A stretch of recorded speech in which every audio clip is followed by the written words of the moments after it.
Hey everyone, this is my video for the It Gets Better project.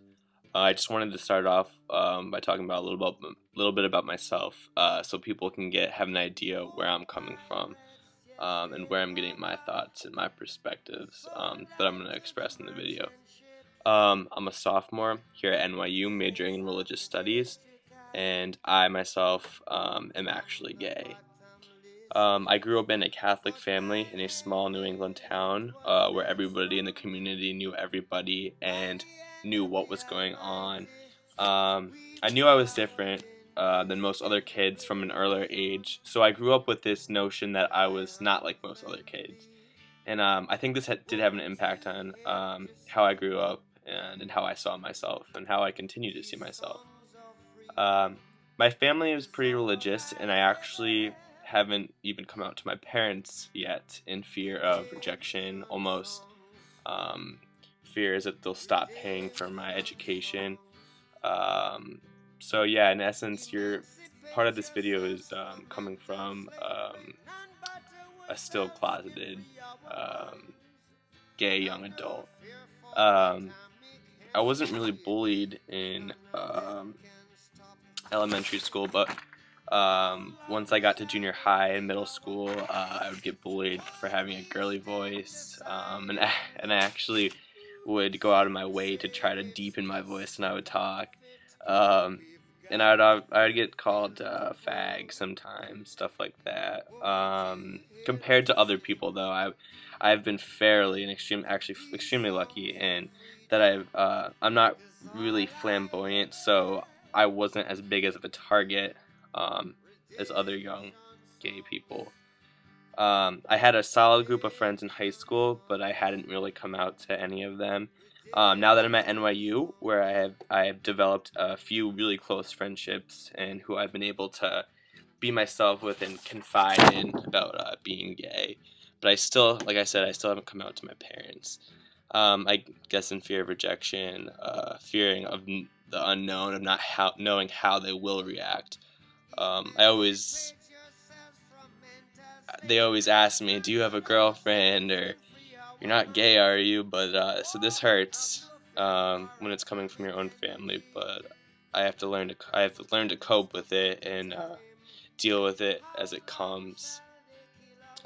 Another thing that I want to briefly talk about before I get more into my video is I want to acknowledge my privileges and the limits of my perspective. Growing up gay, but also in a white, growing up white and in a middle class, and not being a target of a lot of bullying. So I know off the bat that I've had it far better than a lot of other gay youth have, and um, so I know that some other gay youth watching this might think, "Oh, this." I have no idea what how suffering affects one who is gay, but which I would agree to a certain extent that I have fared off better than a lot of other gay youth out there. But yeah, I would also argue that my thoughts and ideas about being gay and strategies to make being gay better still hold some sort of universal value or truth. Yeah. Um, I know what it feels like to have a standard presented to you and not fit that standard. And um, but I'm just acknowledging the limitations created by my perspective. Um, and this video might not help everyone watching it, but I hope it reaches and touches some who watch it. All right, thank you, and I'm gonna start going into my thoughts now. All right, my first thought or piece of advice about being gay is you need to recognize the world we live in and the people in it. Our world is made up of a lot of ignorant and prejudiced people who concern themselves with hating others and discriminating against other people. Being different can be an alarming and scary thing for many simple-minded and ignorant, hateful people, and no matter how wrong their prejudice is, it doesn't do you well concerning yourself with it. Yeah, there are a lot of assholes out there, and no matter how hard you try to change the world, there will still always be hateful people in it. But on the flip side of this, There are a lot of nice, compassionate, generally understanding people who want to be there for you. You just need to go out and find them.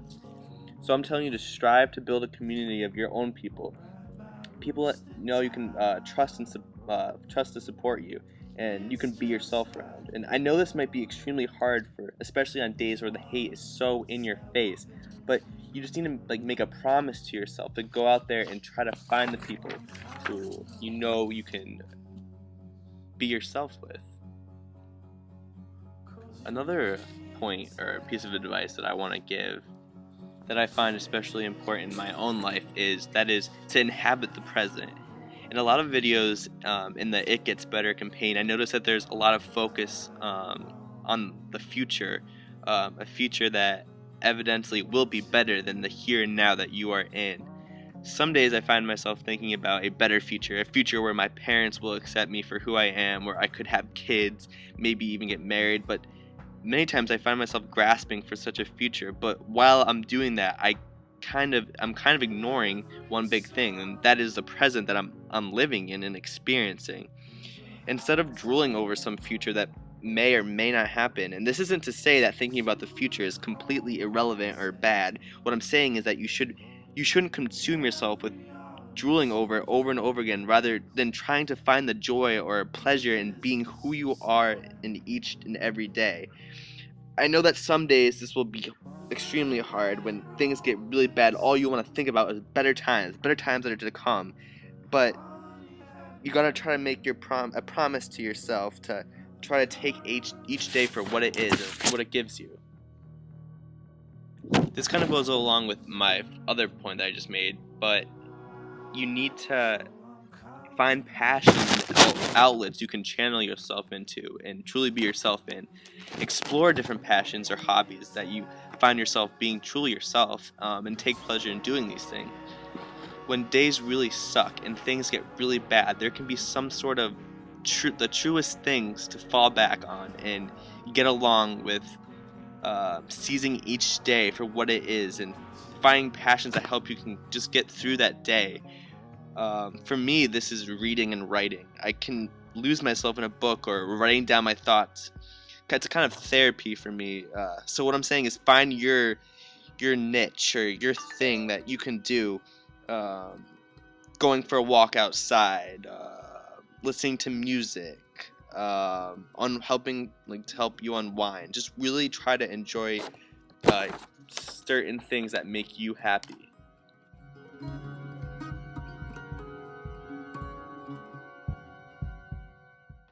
The next thing I'm going to say kind of goes along with what I've been saying, like a similar theme, and that is you need to find the beauty in each and every day. And I know this sounds a bit trite or cliche, and maybe it is, but I truly believe that life is a gift and a beautiful thing, and I think we overlook this, especially on our worst days. When things get really bad, we tend to just focus and put all of our attention on the negative. Um, but this is useless. We are surrounded by so many beautiful things out there. Sometimes I like to just look outside or go for a walk when things get bad, and marvel at the world we live in. For this, I have a scene from one of my favorite movies, American Beauty, and it's a line with Kevin Spacey who talks about finding the beauty each day. And this is kind of cliche, but I think there's something to be said about what he's saying in this clip.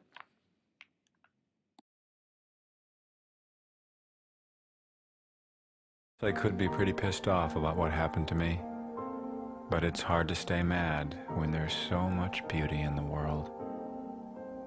Sometimes I feel like I'm seeing it all at once, and it's too much. My heart fills up like a balloon that's about to burst. And then I remember to relax and stop trying to hold on to it. And then it flows through me like rain. And I can't feel anything but gratitude for every single moment of my stupid little life. You have no idea what I'm talking about, I'm sure. But don't worry. You will someday. I've read a lot of Buddhist philosophy and Dharma. And one of the things that I like to apply to my own life from Buddhist thought is the reality of suffering, or the Buddhist word for is known as dukkha. I think it is one of the Four Noble Truths that suffering is inevitable, and in fact, that's what life is. It's suffering. It's largely made up of pain and suffering, and pain is universal. Everyone in life experiences it in one way or another. Suffering obviously may become more blatant and more in your face, being an LGBT teen or adolescent, but there comes a point in life where you have to almost accept life as a struggle and just go from there. I used to be so depressed and even angry about the world, about my circumstance being gay and living in such a unfriendly towards gay world. But I just had to accept it and go from there and make your way on and live my own life. Try to like conjure up all the strength I have inside me. Um, there comes a kind of almost satisfaction with accepting life as a challenge and promising yourself that you're going to do everything in your power to live on and make it better. You need to find your inner strength. I know it's in all of us. It's in you, and some days this might be hard to find this inner strength, but you just need to keep on searching for it. Uh, Through getting through the darkest of our days comes a sort of self-discovery, and you find out who you are and what you're made of, and you essentially come to define yourself through living each day in a way that is true to yourself yet allows you to get through to the next day.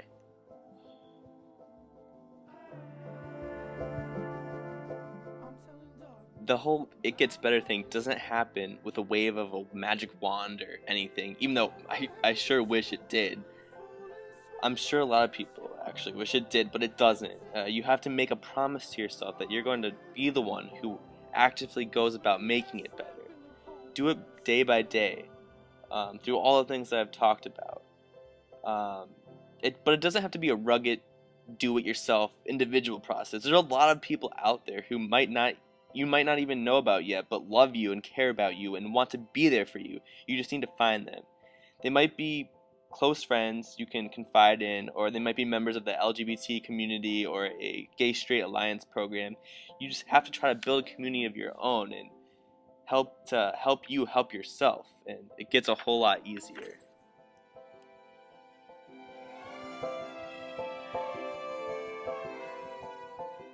One of the last things I'm going to say is that you need to love yourself and love others. You are who you are, and you need to accept it and love yourself. And once you do this, things will get better. But you also have to remember to love others. And when you wielding the weapon of compassion can be a powerful thing. Sometimes when we are going through the worst stuff in our own lives, I think we have the tendency to get wrapped up in our own egos, and just focus on the negative that's happening with us. But you have to keep in mind the bad that's happening to others around us as well. When you place yourself outside of yourself and think about all the people in the world who are going through similar struggles, and enduring the same kinds of pain, it's helpful. And I think one can not only love yourself but appreciate others for what they're going through as well, and use compassion as you go. And with compassion, you just can't go wrong, and it will help you get through such a crazy, painful, and insane life. Life is hard. If it was easy, anyone could do it. Certainly, all that I've said is limited by my experience with being gay, and some of you might think, "Oh, this kid has no idea how painful it is being gay." And I would say that compared to a lot of youth, I have lucked out in many ways. But to say that I don't know what it's like, or don't know pain, or have any idea what you're going through is completely and utterly false. I made this video because I do have an idea what you might be going through, and I care about you enough to want to help you help yourself. Life is fucking hard, trust me, I know, but life can also be beautiful and magnificent. Yeah, life is unfair in many ways. I would argue, especially for LGBT youth. But what does that mean? You're gonna cower over and give up? Absolutely not. Certainly some of the things that I've told you to do in this video are easier said than done. Trust me, I know, with my own experience. But if you take anything from what I said in this video, I hope it is that you can have the ability to cultivate the faith and the courage it takes to live. And not only live, but live a beautiful and magnificent life. A life where you can have the potential to make things better for yourself. And I just beg all of you to try to cultivate this faith and courage, to live better, and to live being yourself.